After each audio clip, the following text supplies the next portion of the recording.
ज्योतिष प्रेमियों के लिए बहुत ही खास प्रोग्राम लेकर के आपके सम्मुख उपस्थित हुआ हूं। आज के युग में सारे रिश्ते नाते गणित पर आधारित हो चुके हैं। चाहे वह मित्रता हो तो भी गणित पर, पत्नी भी लाते हो तो गणित पर, कुछ भी समझ लो, चाहे उसको लाज से संबंधित समझ लो या स्वार्थ से संबंधित समझ लो, गणित पर आधारित है। एक ईश्वर प्राप्ति या परमात्मा की प्राप्ति, वहां पर गणित उपयोगी नहीं रहेगी। वहां गणित लगाओगे चूके, वहां पर तो प्रतीक्षा, विश्वास, श्रद्धा, श्रम की आवश्यकता होती है। जो मैं गणित लेकर के आपके सम्मुख उपस्थित हुआ हूं, उससे आपकी दिशा और दशा दोनों बदल जाएगी। आप पूरा कार्यक्रम देखिएगा, आपके जीवन भर उपयोग आने वाली है। ये ज्योतिष पर आधारित है। नजर बदलो नजारे बदलते हैं, सोच बदलो सितारे बदलते हैं, दिशा बदलो दशा बदलती है।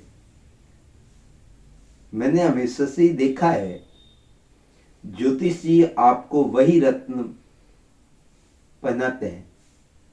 मैं ज्योतिष के रत्नों के बारे में और ज्योतिष के कुछ सूत्र कि उसके आधार पर कौन सा रत्न आपको धारण करना चाहिए, मैंने बहुत से ज्योतिषियों को देखा है जो यह कहते हुए यह ग्रह आपके लिए खराब है, नीच का है, शत्रु राशि में बैठा है, अस्त है, मृत है, शुभ भावों का स्वामी नहीं है, वह अच्छा रिजल्ट नहीं दे रहा है, तो उसको बलवान करने के लिए रत्न पहला देते हैं।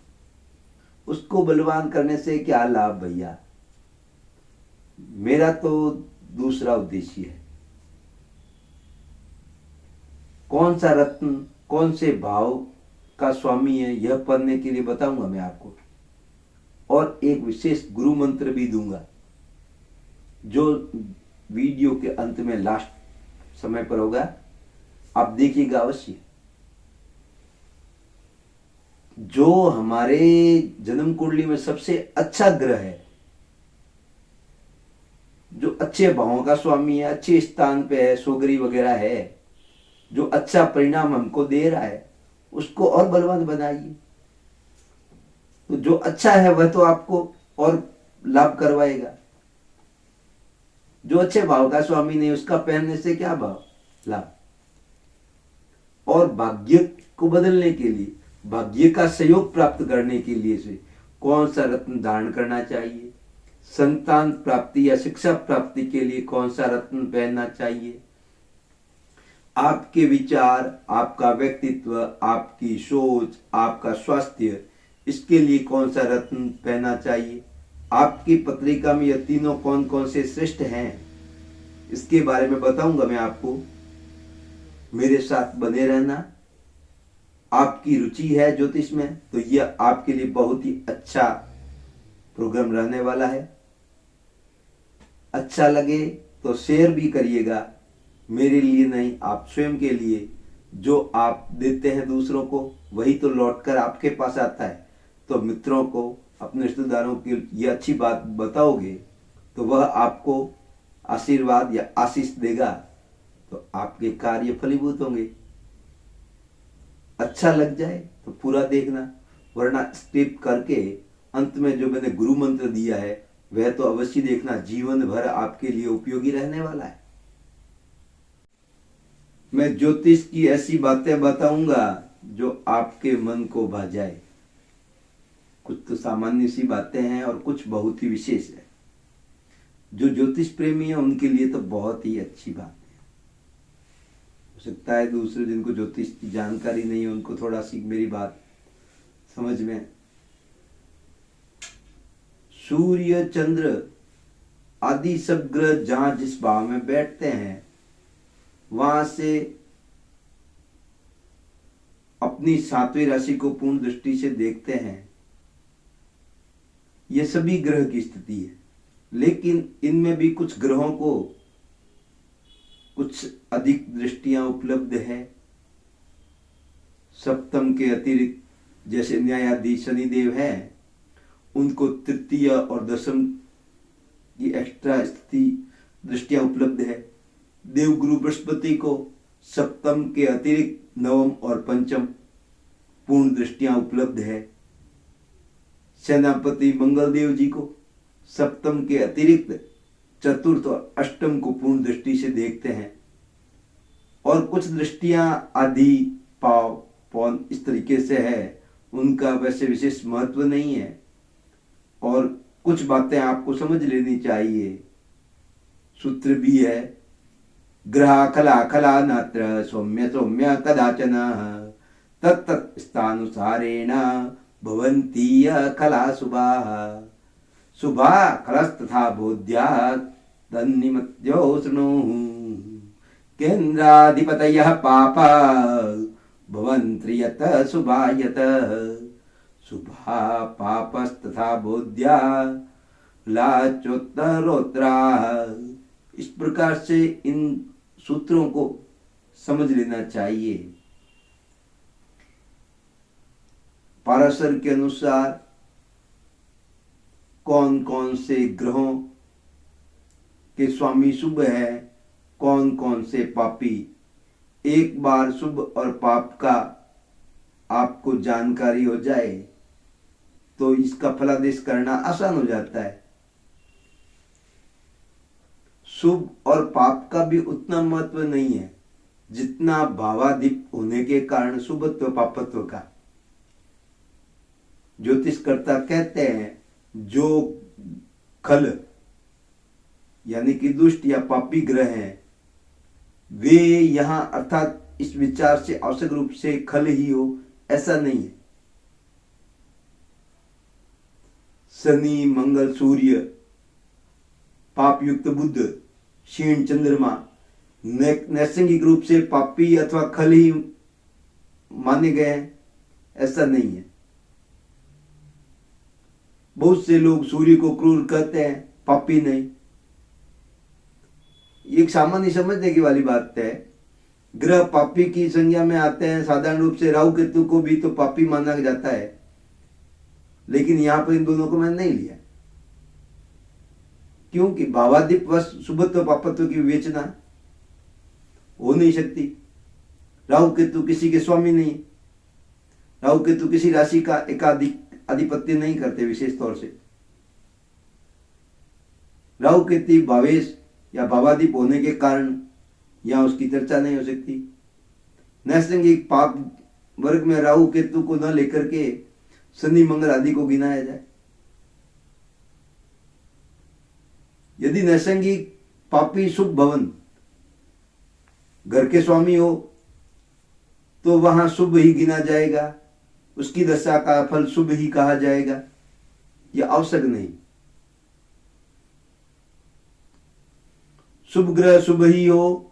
शुभ ग्रह शुक्ल पक्ष की पंचमी से कृष्ण पक्ष की पंचमी तक का चंद्र होता है। कुछ लोग अष्टमी से अष्टमी गिन लेते हैं, लेकिन जो पूर्ण अपनी ताकत में होते हैं, अवस्था में होते हैं,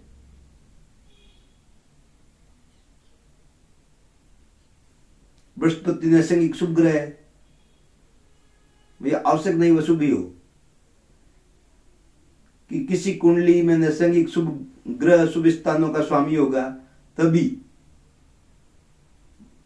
वह शुभ फल देगा। चाहे नैसर्गिक शुभ ही हो तो पापी ही समझा जाएगा। अच्छे भावों के स्वामी होने से कभी खल ग्रह भी शुभ हो जाते हैं। खराब स्थान के स्वामी होने से कभी नैसर्गिक शुभ ग्रह भी पापी हो जाते हैं। मैं अलग अलग विवेचना करना, त्रिकोण और पांचवा और नम्मा घर, लगन भी है, लगन की अलग से विवेचना है। केंद्र प्रथम, चतुर्थ, सप्तम और दशम, त्रिक भाव, तीसरा, छठा और एकादश भाव, त्रिक भाव। लगन के दोनों ओर के घर, 12वां और दूसरा घर, अष्टम स्थान। केंद्र के अंतर्गत पहला घर लगन भी आ जाता है, किंतु लगन भाव में अन्य केंद्रों से कुछ विशेषता भी है क्योंकि वह त्रिकोण भी है। तो इसको त्रिकोण में भी सम्मिलित किया गया है और इसमें भी। जब पाप ग्रह भी त्रिकोणीय होने से शुभ माने जाते हैं, तब शुभ ग्रहों का तो कहना ही क्या, वे तो अधिक शुभ होंगे। सातों ग्रह षडाष्टक अर्थात इनमें से कोई भी त्रिशठ आय, तीसरा, छठा और एकादश आय भाव, लाभ भाव, इनमें से तीसरा, छठा, 11वें का मालिक होगा तो वह पापी माना जाएगा। जब शुभ ग्रह भी तीसरे, छठे, 11वें का मालिक होने से पापी माना जाता है, तो पाप ग्रह त्रिशठाधीश होने से और अधिक पापी हो जाएंगे। त्रिकोण का नेतृत्व सभी ग्रह नहीं करते, नवमो ग्रह नहीं करते। जैसे कि कन्या में राहु का ग्रह है, मिथुन राहु की उच्च राशि है। इस कारण यदि नवम पंचम में कन्या पड़े तो राहु को त्रिकोण का स्वामी माना जावे। त्रिकोण का स्वामी होने के कारण राहु को शुभ माना जावे। ऐसी स्थिति में एक राशि के, कन्या राशि के 2 स्वामी बुध भी हो जाएगा और राहु भी हो जाएगा, तो ये तो ज्योतिष स्वीकार नहीं करेगा। इसका अर्थ त्रिशठाधीश तीसरे, छठे और 11वें घरों का संबंध, इन स्थानों के मालिक पापी होता है। अष्टमेश भी पापी होता है। तृतीय, षष्टम, एकादश की वे नाम करते हैं। तीसरे, छठे और 11वें के मालिक पापी होते हैं, परंतु यदि तीसरे का मालिक तीसरे में, छठे का मालिक छठे में, एकादश का मालिक एकादश में हो तो वह पापी पापप्रद नहीं होता। यह एक विशेष बात बन जाती है। इसका आधार यही है, जब भी अपनी उच्च राशि में ग्रह दीप्त अपनी राशि में स्वस्थ कहलाता है, स्वस्थ ग्रह की दशा शुभ वर्णन हमको प्राप्त होता है, उसका फल, अच्छा फल मिलता है। अपने घर में ग्रह बली हो तो पाप यानी कि बुरा प्रभाव फल कैसे करेगा। यदि ग्रह अपनी राशि में हो तो उसकी दशा में किसी बड़े व्यक्ति की कृपा प्राप्त हो जाती है, सहायता से मनुष्य बहुत धनोपार्जन कर लेता है, उसके घर में लक्ष्मी दृढ़ता के साथ निवास करती है, जातक स्वयं प्रभुत्व को प्राप्त करता है। स्वराशि में स्थित ग्रह की दशा स्वयं बड़ा आदमी बन जाता है। जो वस्तु उसने अपने जीवन काल में खो दी है या छिन गई है या खराब हो गई है, तो वापस पुनः प्राप्त होने की संभावना रहती है इस दशा में। उच्च राशि में स्थित हो तो वह शुभ फल प्राप्त करता है, अशुभ फल नहीं। यदि सुग्रही अच्छे स्थान में हो तो 3/4 शुभ फल प्राप्त होता है, और अशुभ स्थान में हो तो 1/4 अशुभ फल मिलता है, बाकी का शुभ मिल जाता है। यदि तीसरे घर का स्वामी बलवान हो तो प्रसन्नता और अच्छी बातें सुनने को मिलती है। भाइयों में, मित्रों में प्रेम प्राप्त होता है। आप अपने कार्य क्षेत्र में वृद्धि कर लेते हैं। ऐसे व्यक्ति सद्गुण की प्राप्ति होने की, बड़े बड़े लोगों के सानिध्य प्राप्त होता है, और बड़े लोग आपका सानिध्य प्राप्त करने के लिए तैयार रहते हैं। आपके अधीन कुछ लोग कार्य करने को तैयार हो जाते हैं, यानी कि सेनापति जैसे उच्च पद की आपको प्राप्ति हो जाती है। षष्ठेश यदि बलवान होकर षष्ठेश में हो, छठे भाव का स्वामी छठे घर में बैठा हो, तो जातक में साहस,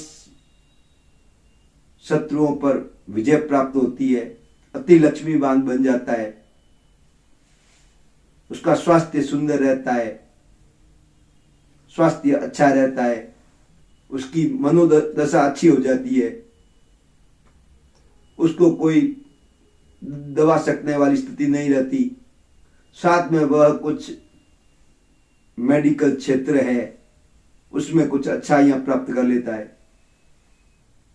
यदि 11वें घर का मालिक 11वें घर में सुग्री शुभ दृष्ट हो तो जातक में ऐश्वर्य प्राप्त होता है, बिना प्रतिबंध, रोक टोक, इष्ट बंधुओं का साथ मिलता है, नौकर दास वगैरह उनको प्राप्त हो जाते हैं, संसार के सारे सुख ऐसो आराम उसको मिल जाते हैं, भाग्य का उदय होता है। एकादश का मालिक की दशा में जो लाभ ग्रह है, आय ग्रह है, उसका स्वामी की दशा आ जाए और स्वामी उसी घर में हो।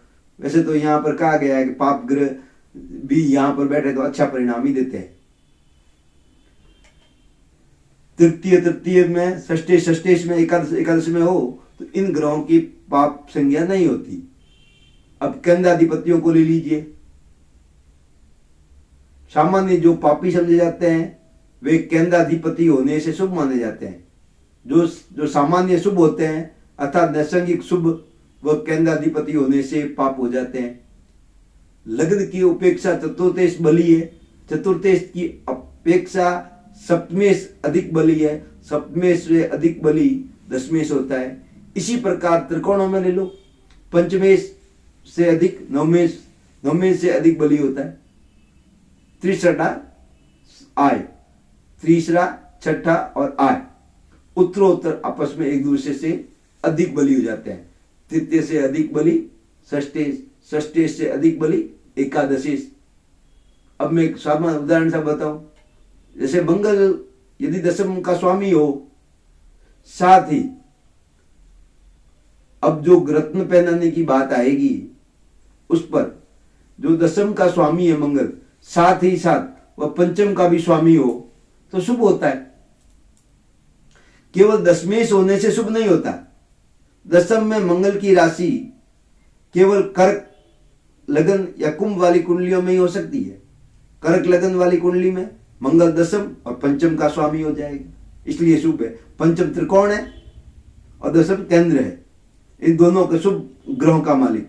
किंतु कुंभ लगन वाली कुंडली में मंगल दशम और तृतीय स्वामी हो जाएगा, तो तृतीय के स्वामी की दशा अच्छी नहीं मानी जाती, उसका रिजल्ट अच्छा नहीं मिलता उनके स्वामी की। अर्थात केंद्राधिपति होने के साथ साथ त्रिकोणाधिपति नहीं होता, इस कारण से वह पापी हो गया। सौम्य ग्रह चंद्र बुध शुक्र आदि यदि लग्न चतुर्थ सप्तम दशम के स्वामी हो तो शुभ नहीं होते। अर्थात शुभ ग्रह भी केंद्र के अधिपति होने के कारण शुभ फल प्रदान नहीं करते। क्रूर ग्रह या नैसर्गिक ग्रह सूर्य मंगल शनि यदि केंद्राधिपति हो तो अशुभ फल प्रदान नहीं करते, शुभ फल ही प्रदान करते हैं। त्रिकोणाधिपतियों की उपेक्षा 63 आय के स्वामी अपेक्षाकृत केंद्र से प्रबल हैं। मतलब कहने का मेरा भाव यही है कि तीसरे का मालिक तीसरे में, षष्ठे का मालिक छठे में, एकादश का मालिक एकादश में हो, पापी नहीं होते हुए भी सामान्य सा यह बात लागू होती है, उनका रिजल्ट अच्छा मिलता है। अब मैं आपको कौन कौन से रत्न पहनने चाहिए, आपके लगन के लिए कौन सा अच्छा है, जो आपके विचार सोच व्यक्तित्व के लिए, आप शिक्षा ज्ञान के लिए कौन सा अच्छा है और भाग्य के लिए कौन कौन सा अच्छा है, और इसके बारे में मैंने लॉकेट भी बना करके तैयार किया है।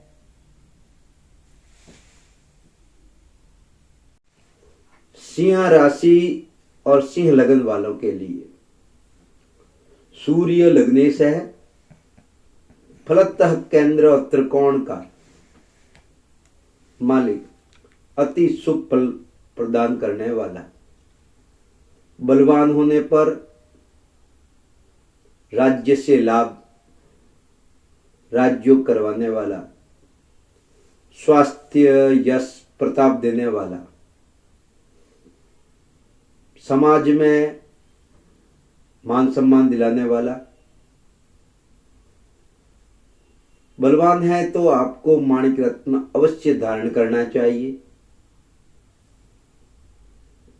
और सूर्य निर्बल है तो भी आपको धारण करना चाहिए।